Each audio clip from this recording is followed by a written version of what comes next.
ಎಲ್ರಿಗೂ ನಮಸ್ಕಾರ. Welcome back to my channel. Friends, ಎಲ್ಲರೂ ಹೇಗಿದ್ದೀರಾ? ನಾನು ಚೆನ್ನಾಗಿದ್ದೀನಿ. ಇದು ವರಮಹಾಲಕ್ಷ್ಮಿ ಹಬ್ಬದ ವ್ಲಾಗು. ಅವತ್ತಿನ ದಿನ ನಾನು ನಿಮಗೆ ಹಿಂದಿನ ವ್ಲಾಗ್ಗಳಲ್ಲೆಲ್ಲ ಹೇಳ್ತಾ ಬಂದಿದ್ದೀನಿ. ಅಷ್ಟು ಎಲ್ಲ ವೀಡಿಯೋಸ್ ಮಾಡ್ಕೊಳಕ್ಕಾಗಿಲ್ಲ, ತುಂಬ ಕಷ್ಟ ಇತ್ತು ವೀಡಿಯೋಸು, ಆಮೇಲೆ ಹಬ್ಬ ಮಾಡೋದು ಎಲ್ಲನೂ. ಹಾಗಾಗಿ ನನ್ನ ಕೈಯಲ್ಲಿ ಎಷ್ಟಾಗುತ್ತೆ ಅಷ್ಟು ವೀಡಿಯೋನ ನಾನು ಶೂಟ್ ಮಾಡಿಕೊಂಡು ಹಬ್ಬ ಮಾಡಿ ನಾನು ನಿಮಗೆ ಶೇರ್ ಮಾಡ್ತಾಯಿದ್ದೀನಿ. ಪ್ಲೀಸ್ ಯಾರೆಲ್ಲ ಚಾನಲ್ನ ಸಬ್ಸ್ಕ್ರೈಬ್ ಮಾಡ್ಕೊಂಡಿಲ್ಲ, ಪ್ಲೀಸ್ ಸಬ್ಸ್ಕ್ರೈಬ್ ಮಾಡಿಕೊಂಡು ಲೈಕ್ ಮಾಡಿ. ನಿಮ್ಮ ಫ್ರೆಂಡ್ಸ್ ಆ್ಯಂಡ್ ಫ್ಯಾಮಿಲಿ ಮೆಂಬರ್ಸ್ಗೂ ಕೂಡ ಶೇರ್ ಮಾಡಿ, ಅವರು ಕೂಡ ನೋಡಿ ಚಾನಲ್ಗೆ ಸಪೋರ್ಟ್ ಮಾಡಲಿ.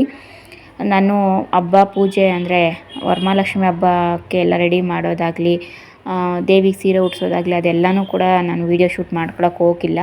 ಯಾಕಂತ ಅಂದರೆ ನನ್ನ ಮಗ ಚಿಕ್ಕವನು ಏನಿದ್ದಾನೆ, ನಾನು ಕಾಲು ಇಟ್ಕೊಂಡು ಬಿಟ್ಟೇ ಇಲ್ಲ.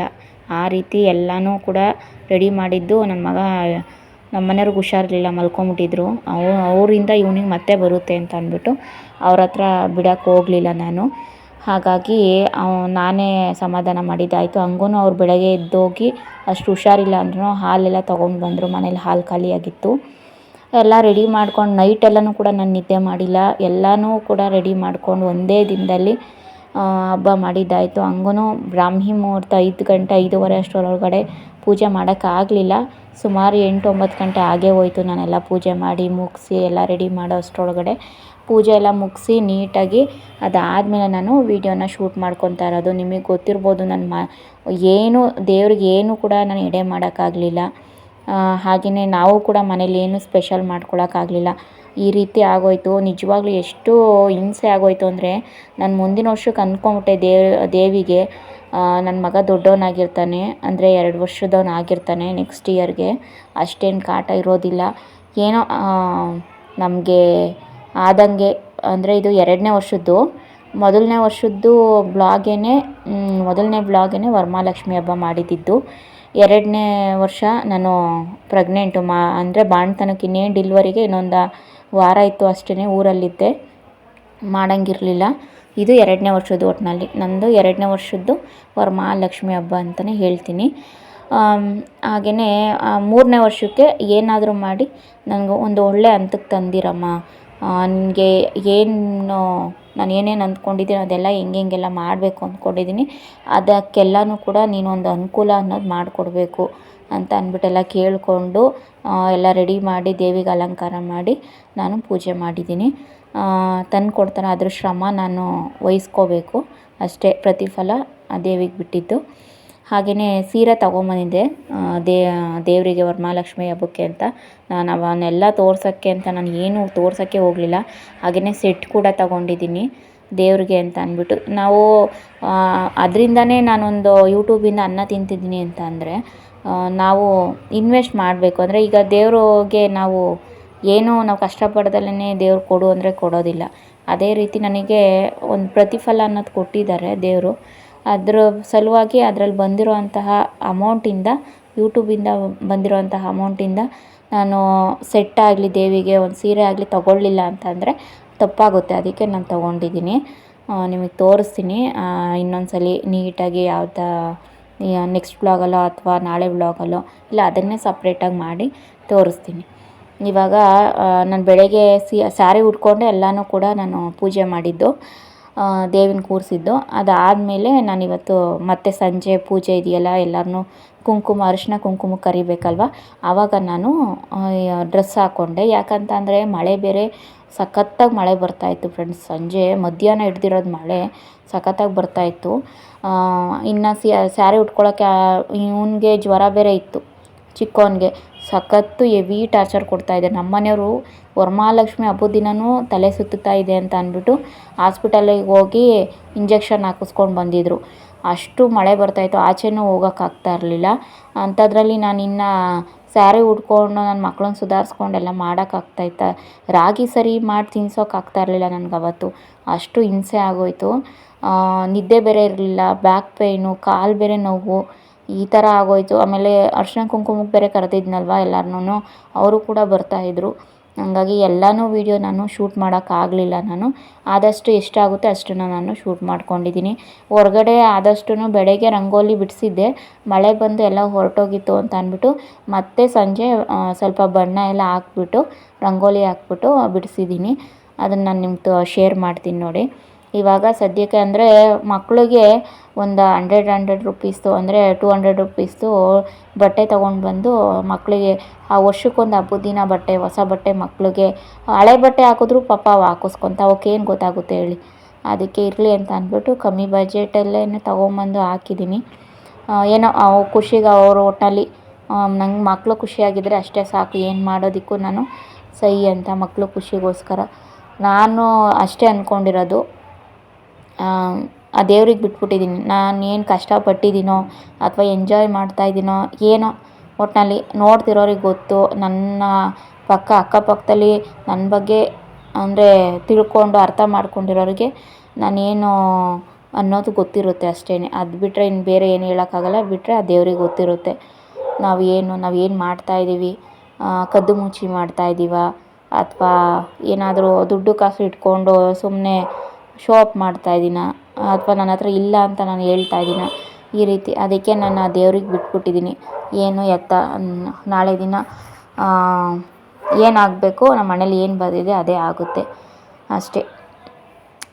ಇನ್ನು ಮತ್ತು ಇನ್ನೊಂದು ಹೊಸ್ದಾಗಿ ಅಂತ ಅಂದರೆ, ನನಗೆ ಎಷ್ಟೋ ದಿವಸದಿಂದ ನಾನು ದೀಪಾಲೆ ಕಂಬ ತಗೋಬೇಕು ಅಂತ ಇತ್ತು. ಈ ವರ್ಷ ನನಗೆ ಈಡೇರ್ಸೋಕ್ಕಾಗಲಿಲ್ಲ. ಚಿಕ್ಕ ದೀಪಾಲೆ ಕಂಬ ಇತ್ತಲ್ವ, ದೇವ್ರ ಮೇಲೆ ಹಚ್ತಾ ಇದ್ನಲ್ವ, ಅದನ್ನೇ ದೇವ್ರ ಮುಂದೆ ಇಟ್ಟಿದ್ದೀನಿ. ಅದನ್ನೇ ಇಟ್ಟೆ ದೇವ್ರ ಮುಂದೆ ಅದನ್ನೇ ಹಚ್ಚಿ ದೀಪ ಬೆಳಗಿದ್ದೀನಿ. ನೆಕ್ಸ್ಟ್ ಇಯರ್ಗಾದ್ರೂ ನಾನು ಏನು ಅಂದ್ಕೊಂಡಿದ್ದೀನಿ ಅದನ್ನೆಲ್ಲನೂ ಕೂಡ ತಗೊಳ್ಳೋ ಅಂತಹ ಶಕ್ತಿ ದೇವರಿಗೆ ಮತ್ತು ಮಾಡೋ ಅಂಥ ಶಕ್ತಿ ಪೂಜೆಗಳ್ನ ಕೊಡಲಿ ಅಂತ ನಾನು ಕೇಳ್ಕೊಳ್ತೀನಿ ಅಷ್ಟೇ. ಮನೆಯಲ್ಲೂ ಆ ಕಡೆ ದೇವ್ರ ಮನೆಯಲ್ಲೂ ಪೂಜೆ ಮಾಡಿದ್ದಾಯಿತು, ಈ ಕಡೆನೂ ಕೂಡ ಪೂಜೆ ಮಾಡಿದ್ದಾಯಿತು. ಇವಾಗ ಒಂದು ತಟ್ಟೆಗೆ ಕರ್ಪೂರ ಹಾಕ್ಬಿಟ್ಟು ಇವಾಗ ಕರ್ಪೂರದ ಆರತಿ ಮಾಡ್ತಾಯಿದ್ದೀನಿ. ಮಕ್ಕಳಿಗೆ ಹಂಗೆ ಕಾರ್ಟೂನೆಲ್ಲ ಹಾಕ್ಕೊಟ್ಟೆ. ಇವಾಗ ಬಂದಿದೆಯಲ್ಲ ಸಾಂಗ್ಸ್ ಅದೆಲ್ಲನೂ ಕೂಡ ಹಾಕ್ಕೊಟ್ಟು ನಾನು ಪೂಜೆ ಮಾಡೋವ್ರಿಗೆ ಕೂತ್ಕೋಬೇಕಲ್ವ, ಅವರು ಹಂಗೆಲ್ಲ ಮಾಡಿಕೊಡ್ತಾಯಿದ್ದೆ. ಟಿ ವಿಯಲ್ಲಿ ವೈಫೈ ಆನ್ ಮಾಡಿಕೊಟ್ಟು ಅವು ಆದರೂ ಕೂತ್ಕೊತಾ ಇರಲಿಲ್ಲ. ನಮ್ಮ ಚಿಕ್ಕವನಂತೂ ಅಲ್ಲಿರೋ ಅಂತಹ ಏನು ಕರ್ಪೂರನೇ ಎಳಿಯೋಕ್ಕೆ ಹೋಗೋನು, ಆ ಸ್ಟ್ಯಾಂಡ್ ಇಟ್ಕೊಂಡು ನಿಂತ್ಕೊಳ್ಳೋಕ್ಕೆ ಹೋಗೋನು, ಈ ರೀತಿ ಆಗೋಯ್ತು ನನಗೆ. ಹಂಗೆ ನನಗೆ ಇನ್ನೂ ಹಿಂಸೆ ಆಗೋಯ್ತು ನನಗೆ. ಅದಕ್ಕೋಸ್ಕರ ಈ ರೀತಿ ಏನೋ ಒಂದು ನನ್ನ ಕೈಯಲ್ಲಿ ಆದಷ್ಟು ಟ್ರೈ ಮಾಡಿ ನಾನು ಪೂಜೆನ ಮಾಡಿದ್ದೀನಿ. ಒಂದು ವರ್ಷವೂ ಬಿಡಬಾರ್ದು, ಇದರಿಂದನೇ ನಾನು ಅನ್ನ ತಿಂತಾ ಇರೋದು ಅಂತ ಅಂದ್ಬಿಟ್ಟು ಒಂದು ವರ್ಷವೂ ಬಿಡಬಾರ್ದು ಅಂತ ಮಾಡಿದ್ದೀನಿ. ಹಾಗೆಯೇ ನನ್ನ ದೊಡ್ಡ ಮಗ ಅಂತೂ ಬಿಡ್ತಾನೆ ಇರಲಿಲ್ಲ. ಈ ರೀತಿ ಹಿಂದೆ ಮುಂದೆ ನಾನು ಮಾಡ್ತೀನಿ ಅಂತ ಹಿಂಗೆ ಹೆವಿ ಟಾರ್ಚರ್ ಕೊಡೋನು. ನಾನು ಹೆಂಗೆ ಅಂತಂದರೆ, ನೆನ್ನೆ ನಮ್ಮ ಮನೆಯವರು ಅಂದರೆ ಇಂಡಿಪೆಂಡೆನ್ಸ್ ಡೇ ದಿನ ಗುರುವಾರ ನೈಟು ನಮ್ಮ ಮನೆಯವರು ಹೆವಿ 103 ಡಿಗ್ರಿ ಜ್ವರ ಇದೆ ಅಂತ ಅಂದ್ಬಿಟ್ಟು ಅವರು ಡ್ರಿಪ್ ಹಾಕಿಸ್ಕೊಬಿಟ್ರು. ಒಂದು 4 ರಿಂದ 5 ಅವರು ಏನು ಆ ಡ್ರಿಪ್ ಇತ್ತಲ್ವ ಅದು ಹೋಗ್ತಾನೆ ಇತ್ತು ನಿಧಾನಕ್ಕೆ. ಅದು ನಿಧಾನಕ್ಕೆ ಹಾಕಿದ್ರು ಅಂದರೆ ಹೆವಿ ಜ್ವರ ಇದೆ, ರೆಸ್ಟ್ ತಗೋಬೇಕು ಅಂತ ಹಾಸ್ಪಿಟ್ಲಲ್ಲೇ ಹಾಕ್ಬಿಟ್ಟಿದ್ರು, ಡ್ರಿಪ್ ಹಾಕ್ಬಿಟ್ಟಿದ್ರು. ನಾನಿನ್ನು ನಾಳೆ ಹಬ್ಬ ಮಾಡಲೇಬೇಕು, ಎಲ್ಲ ತೊಗೊಂಡು ಹೋಗ್ತಾವ್ರೆ. ಏನು ಮಾಡೋಣ ಮಕ್ಕಳನ್ನ ಇಟ್ಕೊಂಡು, ಏನು ಎತ್ತ ಅನ್ನೋದೇ ಗೊತ್ತಾಗ್ತಾಯಿಲ್ಲ ನನಗೆ.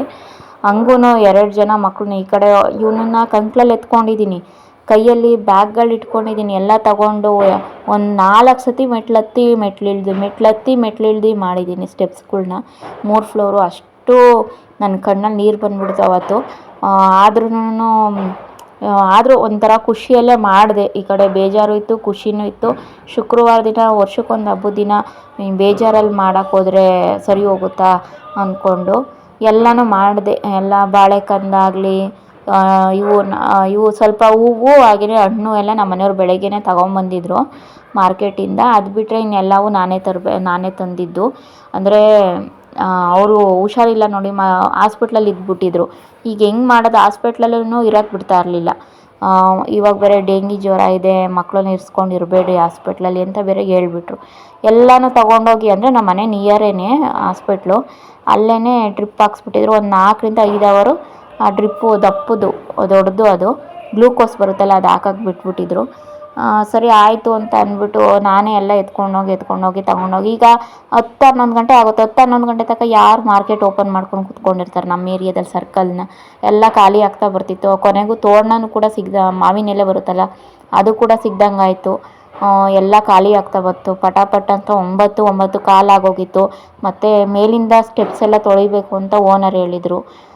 ಬೆಳಗ್ಗೆ ತೊಳ್ಕೊಂಡು ಕುತ್ಕೊಳ್ಳೋಕ್ಕಾಗಲ್ಲ, ನೈಟೇ ತೊಳಿಬೇಕು ಅಂತ. ಅದು ಬೇರೆ ಇತ್ತು ಬಂದು ತೊಳೆಯೋದು.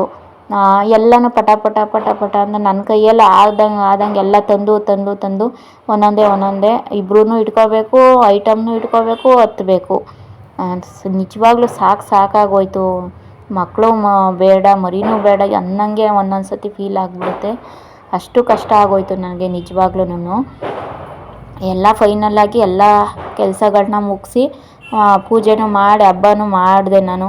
ಮನೇಲೇನು ಸಿಹಿ ಮಾಡೋಕ್ಕಾಗಲಿಲ್ಲ ಅಷ್ಟೇ. ಇನ್ನೊಂದು ಸಲ ಯಾವಾಗಲಾದರೂ ಮಾಡ್ಕೊಂಡ್ರಾಯ್ತು ಅಂತ ಸುಮ್ಮನಾದೆ. ಅದಾದಮೇಲೆ ಇದ್ರದ್ದು ಸ್ವಲ್ಪ ಅಂದರೆ ಎಷ್ಟೆಷ್ಟು ಕ್ಲಿಪ್ಪಿಂಗ್ಸ್ ಆಗುತ್ತೆ ನನಗೆ ಅಷ್ಟನ್ನು ತೆಗೆದು ನಾನು ಶೇರ್ ಮಾಡಿದ್ದೀನಿ. ಇದ್ರ ನೆಕ್ಸ್ಟ್ ಡೇ ವ್ಲಾಗನ್ನು ನಾನು ನಾಳೆ ವ್ಲಾಗಲ್ಲಿ ನಿಮಗೆ ಕಂಟಿನ್ಯೂ ಮಾಡಿ ತೋರಿಸ್ತೀನಿ. ವರಮಹಾಲಕ್ಷ್ಮಿ ಹಬ್ಬದ ದಿನ ತೆಗೆದಿರೋ ಅಂತಹ ಫುಲ್ ಡೇ ವ್ಲಾಗ್ ಇದು. ಎಷ್ಟಾಗುತ್ತೆ ನನ್ನ ಕೈಯಲ್ಲಿ ಅಷ್ಟನ್ನು ಶೇರ್ ಮಾಡಿದ್ದೀನಿ. ನಿಮಗೇನಾದರೂ ಇವತ್ತಿನ ವ್ಲಾಗು ಇಷ್ಟ ಆಗಿದ್ದರೆ ಪ್ಲೀಸ್ ಒಂದು ಲೈಕ್ ಮಾಡಿ. ಚಾನಲ್ನ ಯಾರೆಲ್ಲ ಸಬ್ಸ್ಕ್ರೈಬ್ ಮಾಡ್ಕೊಂಡಿಲ್ಲ ಪ್ಲೀಸ್ ಸಬ್ಸ್ಕ್ರೈಬ್ ಮಾಡಿಕೊಂಡು ಸಪೋರ್ಟ್ ಮಾಡಿ. ನಿಮ್ಮ ಫ್ರೆಂಡ್ಸು ಮತ್ತು ಫ್ಯಾಮಿಲಿ ಮೆಂಬರ್ಸ್ಗೂ ಕೂಡ ಶೇರ್ ಮಾಡಿ, ಅವರು ಕೂಡ ನೋಡಿ ಚಾನಲ್ಗೆ ಸಪೋರ್ಟ್ ಮಾಡಲಿ ಅಂತ ಕೇಳ್ಕೊತೀನಿ. Thank you.